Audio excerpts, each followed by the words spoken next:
Hoje é o dia mais feliz da minha vida e eu agradeço pelas vitórias, mas também pelas derrotas que nós temos. Isso me lembrou a música de Cidade Negra que fala: às vezes numa derrota você encontra a chave para a próxima vitória, né?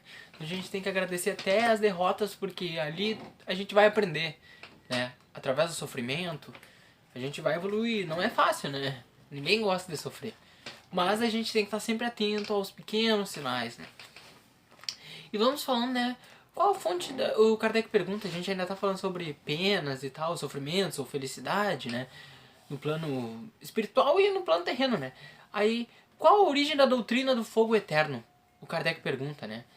Aí os espíritos falam que é algo muito antigo, mas que é uma imagem como tantas as outras, tomadas pela realidade, né? Que a gente toma pela realidade, né? Do fogo eterno, vai ficar no inferno lá, fogo eterno. E eu comentei esses dias, né? Sobre queimaduras e tal.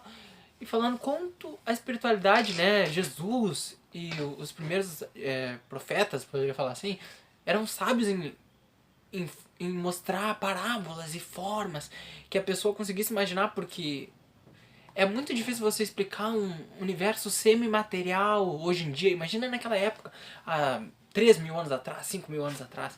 Então eles pegavam a ideia do fogo, por quê? Essa figura de linguagem no decorrer desses milênios, quantas pessoas não salvou? Eu poderia dar um exemplo.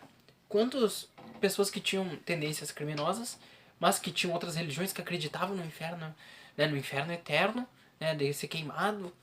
Quantas pessoas lutaram a vida toda e conseguiram vencer, né, aquele sofrimento, né, aquela tendência ao crime, com medo da...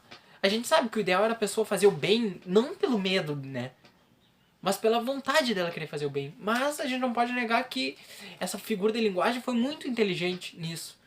Eu já me alonguei aqui, então vamos lá. Os espíritos inferiores compreendem a felicidade do justo, né? Como eles veem os espíritos que estão atrasados? Aí a resposta é: o espírito liberto da matéria aspira depois de uma nova existência corporal, porque cada existência pode abreviar a sua duração, né? Então ele quer reencarnar de novo, se for bem empregada. Ele faz então a escolha das provas pelas quais ele poderá expiar as suas faltas, porque sabe bem, o espírito sofre por todo o mal que o faz, do qual ele teve causa voluntária, por todo o bem que poderia ter feito e não fez, e por todo o mal que resulta do bem que ele não fez. Então, né, o espírito, quando ele está desprendido da matéria, ele vê tudo aquilo que ele fez de ruim e tudo aquilo que ele deixou de fazer, né? Então ele vai atrás para buscar uma que tá, né? O sentimento nosso de justiça, ele é forte na nossa consciência. Então o espírito ele vai atrás disso. E vamos falando já sobre isso aqui, ó. A lembrança das faltas, né, que ele cometeu. Pode, né, perturbar a felicidade, mesmo depois que ele já tenha pagado, né, depurado aquela falta? A resposta é não, porque ele resgatou as suas faltas e saiu vitorioso das provas, às quais ele submeteu, né? Então, a gente vê que a lei da ação e reação, você vai pagar pelo amor ou pela dor, né? E o próprio espírito que escolhe. Às vezes é muito difícil a gente pensar, por que Deus está fazendo isso comigo? Por que eu tô com sofrimento? Às vezes a gente, antes de reencarnar, escolheu aquilo.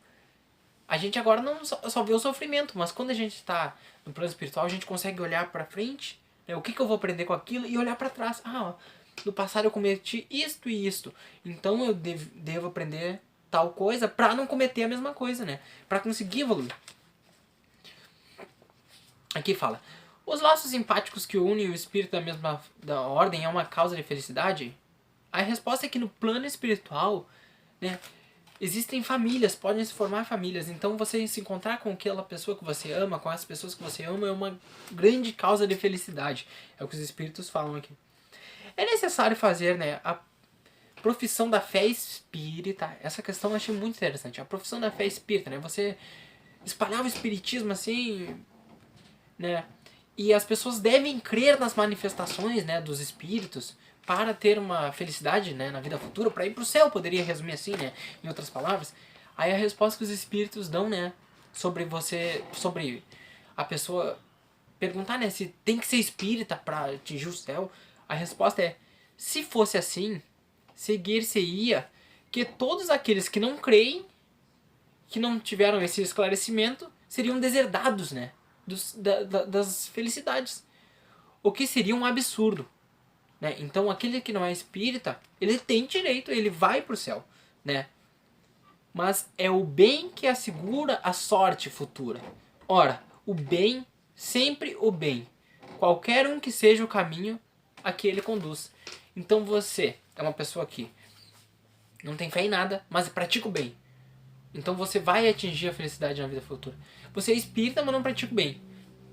Isso não vai garantir que você vai ter uma felicidade na vida futura, que você vai tipo pro nosso lar, para uma colônia espiritual. É o bem, né? Independente da religião. Ali fala que não importa, às vezes a pessoa não teve acesso ao espiritismo, e isso não quer dizer que ela vai ser condenada ao fogo eterno, poder, né? Usando o que a gente tem falado. Não, né? É o bem, aquilo que a gente faz na prática, né? Que vai mudar, porque a gente vê o Jesus. Jesus, ele pregou bastante, claro. Coisas que ele falou que a gente não esquece jamais, né? Até hoje, muitos ditados populares são coisas que Jesus falou, mas você vê, quando foi a chave que muitos apóstolos acreditavam, mas né, os discípulos ali acreditavam, mas quando que virou a chave? Alguém sabe responder? Foi quando Jesus praticou aquilo que ele fez. Ele sempre falava que era para retribuir o mal com o bem, dar a outra face. No momento que ele foi crucificado, em nenhum momento que fizeram tudo com ele, ele deu a prova, né? E depois ele foi morto e ressuscitou, né? Então, o que isso fica na mensagem? É que você tem que praticar, não basta você falar sobre a paciência, falar, né? Jesus aí provou, ele veio, ele pregou e depois ele exemplificou através dos seus atos tudo aquilo que ele tinha explicado da não violência, do amor, do perdão, né? Então ele fez aquilo. E isso que fez a diferença, né? Eu acredito na divulgação do cristianismo. Porque aí muitas pessoas viram que ele ressuscitou, viram como ele agiu, viram, né? A gente sabe que as palavras são importantes e a gente não esquece, né? Mas os atos falam muito mais alto. A gente vê psicologicamente falando, muitas crianças, o pai fala que ensina o filho que ele deve respeitar as mulheres, não sei o que e tal. Mas aí o pai vai lá e bate na mãe, né? Psicologicamente falando, eu não sei qual é o fator que funciona, qual é a linguagem, como que funciona, mas há uma probabilidade imensa daquele filho que vê o pai batendo na mãe e ele repetir os mesmos atos, né? Por quê? Porque o exemplo ele é muito forte, né? E é isso, um grande abraço e fiquem com Deus e vamos focar nos exemplos, dar bons exemplos para as pessoas, né? Que o importante é a gente praticar.